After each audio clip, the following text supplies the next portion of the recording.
Hey guys, कैसे हो आप सब। सो गाइस, आज हम एक्सप्लेन करने वाले हैं अवर ब्लूमिंग यूथ सीजन 1 के एपिसोड नंबर 2 को। अगर आपने अभी तक एपिसोड नंबर 1 नहीं देखा है तो लिंक आपको डिस्क्रिप्शन में मिल जाएगा। एपिसोड की शुरुआत में दिखाया जाता है जहां ली हवान और हानस्यूंग दोनों धनुष लेकर एक दूसरे के सामने खड़े हुए हैं। यहाँ हमें लगता था कि शायद यहाँ पर हानस्यूंग ली हवान को मारने वाला था, लेकिन यहाँ पर ऐसा नहीं था। ली हवान यहाँ अपने धनुष में से तीर को छोड़ता है और वहाँ पर एक बाज होता है, उसे मार देता है। बाद में वह ली हवान के पास आता है और कहता है कि आप इतने चिंतित क्यों हो, यह सिर्फ एक बाज था। तभी हम देखते हैं कि दूर से इनके ऊपर कोई तीर मार देता है। जब वह तीर इन दोनों की ओर आ रही थी तभी हम देखते हैं कि हानस्यूंग ली हवान को धक्का मार देता है और ली हवान दूसरी ओर चला जाता है और यह ली हवान को तीर नहीं लगती, वह बच जाता है। बाद में ये दोनों देखते हैं कि यह तीर किसने चलाई है। ली हवान को जय दिख जाती है, अब जय यहाँ से भाग रही थी। तभी वहाँ पर ताइकंग भी आ जाता है और ली हवान यहाँ पर हानस्यूंग और ताइकंग को अलग अलग डायरेक्शन में जाने के लिए कहता है। वहीं हम जय को देखते हैं जो कि जंगल में भाग रही होती है। तभी वह नीचे पड़ जाती है और जहाँ अभी गिरी है वहाँ पर एक धनुष होता है। तभी हम देखते हैं कि उसके पास ली हवान आ जाता है, उसके हाथ में तलवार होती है और वह तलवार वह जय की ओर करता है। जय कहती है कि मैंने कुछ नहीं किया, मैंने वह तीर नहीं चलाई थी। ली हवान कहता है अगर तुम नहीं थी तो कौन था, क्या वह भूत था। जय कहती है कि मैं तो यहाँ पर धनुष लेकर आई भी नहीं, मैंने कुछ भी नहीं किया है। अब यहाँ पर जय कहती है कि मैं इसलिए आई हूँ क्योंकि आपने गुप्त पत्र भेजे थे, लेकिन यहाँ पर ली हवान कहता है कि मैंने तो किसी के पास पत्र नहीं भेजे। यहाँ पर अब जय कहती है कि आपने मेरे पिता के पास एक लेटर भेजा था। ली हवान कहता है तुम्हारे पिता कौन है। यहाँ पर जय बताती है कि मेरे पिता का नाम मिनो सियोंग है। यहाँ पर ली हवान समझ जाता है कि यह जय है। जय बता रही है कि आपने वो लेटर शादी के तोहफों के साथ भेजा था। तभी हम देखते हैं कि यहाँ पर हानस्यूंग आ जाता है और यहाँ पर ली हवान जय से कह रहा था कि तुमने अपने फियांसे को धोखा दिया है। बाद में जय अपनी टोपी पहन लेती है और अपना सिर नीचे झुका देती है ताकि हानस्यूंग उसे पहचान न पाए। साथ में यहाँ पर ताइकंग भी आ जाता है। अब यहाँ पर ली हवान हानस्यूंग से कहता है कि ये धनुष यहाँ पर पड़ा था, इसकी जांच करो कि यह इस लड़की का है या फिर नहीं है। और बाद में हानस्यूंग उस धनुष को लेकर वहाँ चला जाता है। बाद में ली हवान यहाँ पर ताइगेंग को कहता है कि इसको मेरे साथ ले आओ। अब यहाँ पर ताइगेंग जय को पकड़ लेता है और वह ली हवान के पीछे आ रहा था। वहीं दूसरी ओर में सिपाहियों को दिखाया जाता है जो कि जश्न मना रहे थे क्योंकि उन्हें पता चल चुका था कि ली हवान पूरी तरह से ठीक है। बाद में यहाँ पर ली हवान भी आता है। अब यहाँ पर ली हवान को अपने दाहिने हाथ से एक प्रार्थना लिखनी थी, इसलिए वह पानी से अपने हाथ धोता है। बाद में अपने दाहिने हाथ में पेन उठाता है और वह प्रार्थना लिखने लगता है। लेकिन तभी हम देखते हैं कि उसके हाथ से खून बाहर आने लगता है। सभी लोग चौंक जाते हैं कि ये सब क्या हो रहा है, ये तो गलत हो रहा है। तभी यहाँ पर ली हवान अपने हाथ धोता है और उसे पता चलता है कि उसके हाथ में तो कोई निशान भी नहीं है, कोई खरोच भी नहीं है, तो यह खून कहाँ से आया। बाद में वह हानस्यूंग से कहता है कि सभी सिपाहियों की तलाश लो, जिस सिपाही पर खून लगा हो उसे मेरे पास ले आओ।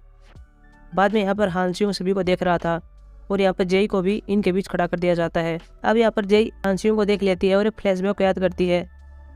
इस फ्लैशबैक में वह गारम के साथ थी और गारम उसे एक फोटो दिखा रही थी जो कि उसके फियांसे की थी और यह फोटो और किसी की नहीं होती बल्कि हानस्यूंग की होती है। और यहाँ पर जय ने पहली बार हानस्यूंग की फोटो देखी थी, इसलिए उसे पता है कि यह हानस्यूंग है। तभी हम देखते हैं कि जय की ओर एक सैनिक बढ़ रहा था, वह उसे भी चेक करना चाहता है कि उसके हाथ पर खून लगा या फिर नहीं लगा। और अब यहाँ पर जय कहती है कि अब मैं क्या करूँ, यह तो मेरी ओर ही आ रहा है। और जय यहाँ पर बहुत ज्यादा घबरा जाती है। तभी हम देखते हैं कि यहाँ पर ली हवान आता है और वह जय का हाथ पकड़ लेता है और उसे दूसरी ओर ले जाता है। बाद में ताइगेंग को बुलाता है और उसे कह रहा था कि मैं इसे तंबू के अंदर ले जा रहा हूँ और ध्यान रहे कि कोई भी अंदर न आ पाए। बाद में यहाँ पर ली हवान जय को तंबू के अंदर ले जाता है। अब यहाँ पर तंबू के अंदर ली हवान जय से बातें कर रहा था और उसे कह रहा था कि जब से तुम यहाँ पर आई हो मेरे साथ गलत चीजें हो रही हैं। पहले वो मेरे ऊपर तीर चला गया और बाद में मेरे हाथों से खून निकलने लगा, ये सब तुम्हारे कारण हो रहा है। जय यहाँ पर कह रही है कि मैंने कुछ भी नहीं किया है, प्लीज मेरी बात सुनिए। लेकिन तभी हम देखते हैं कि यहाँ पर ली हवान ताइगेंग को बुलाता है और कहता है कि तुरंत इसे अरेस्ट कर लो। लेकिन अब यहाँ पर जय ली हवान के आगे पड़ जाती है और कहती है कि प्लीज ऐसा मत कीजिए, मैंने कुछ भी नहीं किया है। और यहाँ पर जय रो रही थी। ली हवान को पता होता है कि यह हानस्यूंग की फियांसे है, इसलिए उसके साथ ज़्यादा कुछ गलत नहीं करता। अब हमें गारम को दिखाया जाता है जो कि अपने घर पर होती है, साथ में एक आदमी और होता है। तभी भी देखती है कि उनके घर के बाहर बहुत सारे लोग भाग रहे थे। अभी उनके पास आते हैं और उनसे पूछ रहे हैं कि क्या हुआ है। अब यहाँ पर एक आदमी बताता है कि द ग्रेट हंटिंग सेरेमनी जो कि ली हवान ने की थी उसने उसे जीत लिया है, वह पूरी तरह से ठीक है।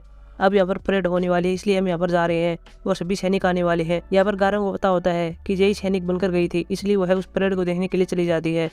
वहीं दूसरी ओर में ली हवान को दिखाया जाता है जिसकी परेड हो रही होती है और वह सभी लोगों के बीच से जा रहा होता है। वहाँ पर एक छोटी लड़की होती है और वह ली हवान की ओर देख रही थी जिसके हाथ में फूल होते हैं। ली हवान कहता है कि क्या तुम ये फूल मुझे देना चाहती हो। वह छोटी लड़की कहती है कि हाँ। और ली हवान यहाँ पर छोटी लड़की को खड़े होने के लिए कहता है। वह लड़की खड़ी होकर ली हवान के पास आ जाती है और उसे फूल देती है। वहीं हम देखते हैं कि गारम भी आ जाती है और वह सभी सैनिकों को देख रही थी, लेकिन उनमें जय नहीं होती। वहीं दूसरी ओर में जय को भी दिखाया जाता है जिसे रस्सों से बांधा हुआ है और उसे ताइगेंग कहीं पर ले जा रहा था। बाद में ताइगेंग उसे एक बड़े कमरे के अंदर ले जाता है और वहाँ पर बंद कर देता है। अब हमें लीवान को दिखाया जाता है जो कि अपने कमरे के अंदर होता है और वह वहाँ पर जय की बात याद कर रहा था कि जय ने कहा था कि मैंने उस लेटर को अपनी दोनों आंखों से देखा है, आपने उसे शादी के तोहफों के साथ भेजा था। तभी हम देखते हैं कि वहाँ पर ताइगेंग आता है और वह लीवान को कह रहा है कि आपने जैसा कहा था मैंने उस लड़की को कमरे के अंदर बंद कर दिया है। लीवान कहता है कि तैयारी करो, मैं उसे मिलने के लिए जा रहा हूँ। वहीं दूसरी ओर में जय को दिखाया जाता है जो कि कमरे के अंदर बंद है और अपने खंजर के द्वारा रस्सी को काटने की कोशिश कर रही है। जैसे ही रस्सी कटती है वही हम देखते हैं दरवाजे खुलते हैं और लीवान और ताइगेंग आ जाते हैं। यहाँ पर लीवान ताइगेंग से कहता है कि इसकी रस्सी खोलो, लेकिन जब ताइगेंग उसके पास जाता है तो देखता है कि रस्सी तो काटी गई है और यहाँ पर ताइगेंग को जय का खंजर भी दिख जाता है। यहाँ पर ताइगेंग अब जय से कह रहा था कि क्या तुम यहाँ से भागना चाहती हो। जय कहती कि मैं ऐसे नहीं भागना चाहती, अगर मुझे भागना होता तो मैं पहले ही भाग जाती। वह कह रही है कि यह रस्सी मुझे चोट पहुंचा रही थी इसलिए मैंने इसे काट दिया था। और यहाँ पर ताइगेंग बार बार जय के सिर पर उंगलियां मार रहा था। बाद में जय ताइगेंग की उंगली को अपने मुंह से काट लेती है और उसे एक लात भी मारती है और लीवान यहाँ ताइगेंग को बाहर जाने के लिए कहता है। अब यहाँ पर जय लीवान से बात कर रही थी। जय अब कहती है कि मैंने अपनी फैमिली को नहीं मारा है, मैं निर्दोष हूँ, मैंने कुछ भी नहीं किया है और अपनी बेगुनाही साबित करने के लिए मैं यहाँ पर आई हूँ। मैं यहाँ पर असली कातिल को ढूंढना चाहती हूँ ताकि मेरे परिवार को शांति महसूस हो सके। साथ में वो बताती है कि आपने जो लेटर भेजा था उसका मेरी फैमिली की डेथ से कोई लेना देना है। लेकिन इस पर लीवान उसका मुंह पकड़ता है और कहता है कि मैंने तुमसे पहले ही कहा था, मैंने कोई लेटर नहीं भेजा था। अब लीवान ऐसे ही जाने के लिए पीछे मुड़ता है। जय पीछे से बोलती है कि भूत का पत्थर। वह कहती है कि वह भूत का पत्थर था और उसमें लिखा हुआ था कि यह पत्थर लीवान के लिए है और इसमें जो भी शब्द हो उसे ध्यान से याद रखना। अब यहाँ पर उस लेटर में जो लिखा हुआ था वह बता रही है और यह वही बातें होती हैं जो कि हमने पिछले एपिसोड में देखी थी कि तुम अपने भाई को मारकर सिंहासन पर बैठ गए लेकिन तुम कभी राजा नहीं बन पाओगे। यहाँ पर लीवान जय को कहता है कि मैंने अपने भाई को नहीं मारा। लीवान उसे कहता है कि तुम चुप रहो। उसका गला पकड़ लेता है और उसे चुप होने के लिए कहता है, लेकिन यहाँ पर जय चुप होने का नाम न लेती। वह कहती है कि वह भूत का पत्थर आपको 3 साल पहले मिला था और उसी टाइम क्राउन प्रिंस उईगोन का निधन हुआ। लेकिन अब यहाँ पर लीवान रो रहा है और वह जय से कहता है कि मैं अपने भाई को नहीं मारा, मैंने उसे जहरीले आड़ू नहीं दिए। साथ में यहाँ पर जय कहती है कि तुमने उस लेटर को जला दिया था। यहाँ पर मैं दिखा भी जाता है कि लीवान एक लेटर को जला रहा है। जय यहाँ पर कह रही है कि लेकिन 2 साल के बाद आपको एक लेटर और मिला और इसमें लिखा हुआ था कि आपके पास हथियार होंगे लेकिन आप उनका यूज़ नहीं कर पाएंगे, आपके पास पैर होंगे लेकिन आप चल नहीं पाएंगे। अब यहाँ पर जय कहती है कि इसलिए तुमने उस लेटर को भेजा था। लेकिन यहाँ पर लीवान कहता है कि मैंने तुम्हें पहले बता दिया है कि मैंने कोई लेटर नहीं भेजा। जय कहती है कि मैंने उस लेटर को अपनी आंखों से देखा था, तुमने वह लेटर भेजा था और वह लेटर तुमने मेरे भाई युंजे के लिए भेजा था क्योंकि उसने बहुत से मामलों को सोल्व किया था, इसलिए तुम उसकी मदद चाहते थे ताकि वह महल के अंदर आए और इस भूत के लेटर की जाँच करे।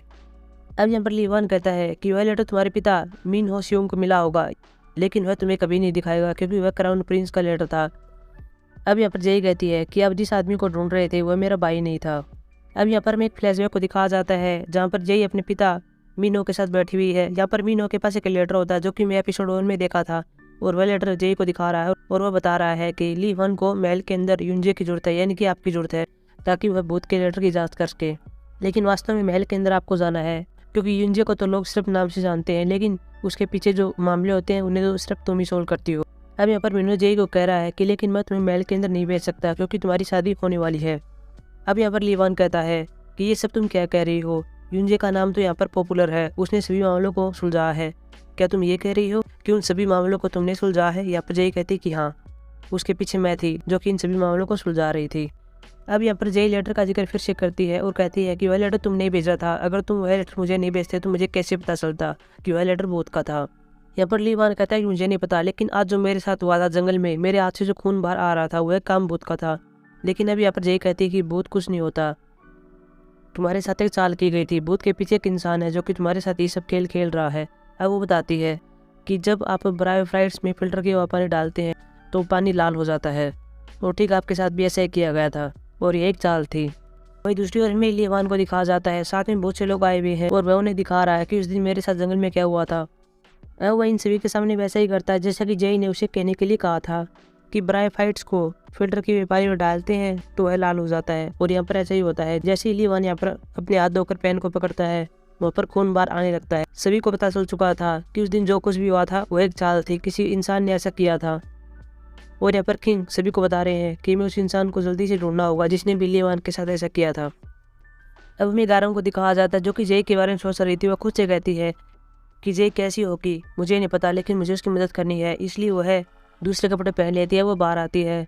अब यहाँ पर गारम पीएम के घर के बाहर खड़ी हुई है, तभी वहाँ पर किम यूंग जिन आता है और यहाँ पर गारम छुप जाती है। किम यूंग जिन यहाँ पर अजीब सी हरकत कर रहा था, गारम उसके सामने आती है और किम मियोंग यहाँ पर डर जाता है, वो नीचे पड़ जाता है। यहाँ पर गारम कह रही थी कि मैं आपकी स्टूडेंट बनना चाहती हूँ। किम मियोंग उसे मना करता है। बाद में गारम बताती है कि मैंने आपके बारे में बहुत सुना है, बहुत सी अफवाहें फैली हुई हैं। और यहाँ पर गारम किम मियोंग को चढ़ा रही थी। किम मियोंग कहता है कि ठीक है, तुम मेरी स्टूडेंट बन सकती हो। अब यहाँ पर मियोंग जिन गारम को अपनी जगह पर ले आता है, जिसका नाम मैनी ओडांग होता है। यहाँ पर एक बहुत बड़ी लैब थी और गारम उसे देख रही थी। इस लैब के अंदर गारम को यहाँ पर जेई के पोस्टर भी देखते हैं, जो कि बहुत सारे थे।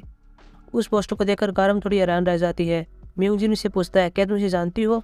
गारम कहती है कि नहीं, मैं इसे नहीं जानती। अब यहाँ पर मियोंग जिन कहता है कि निर्दोष है, इसने कुछ नहीं किया है। साथ में यहाँ पर गारम को पता चलता है कि मियोंग जिन जेई को चाहता है, वो उससे प्यार करता है।